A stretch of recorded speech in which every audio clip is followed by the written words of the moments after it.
অহনার সে প্রাক্তন প্রেমিক শামীম নন, বরং বরবাদ সিনেমার পরিচালক মেহেদী হাসান হৃদয়। এমনই বিস্ফোরক দাবি জনপ্রিয় অভিনেতা শামীম হাসান সরকারের।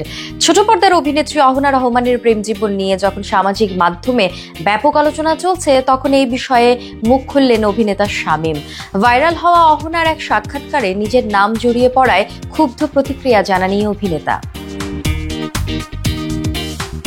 সম্প্রতি এক সংবাদ সম্মেলনে শামীম জানান, অহনা এর আগে মেহেদী হাসান হৃদয়ের সঙ্গে সম্পর্কে ছিলেন। বিভিন্ন সাক্ষাৎকারে যেসব কটূক্তি ব্যবহার করে অহনা তার প্রাক্তনকে জানোয়ার বা অমানুষ বলে উল্লেখ করেছেন, সেগুলো মূলত হৃদয়কে ইঙ্গিত করে বলা হয়েছে।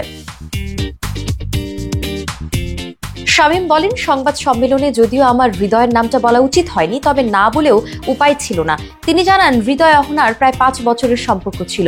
অন্যদিকে শামীমের সঙ্গে অহনার সম্পর্ক ছিল 7 মাস। তার সাথে সম্পর্কে জড়ানোর পরও অহনা সাবেক প্রেমিকের সঙ্গে সম্পর্ক বজায় রেখেছিলেন বলে জানান শামীম।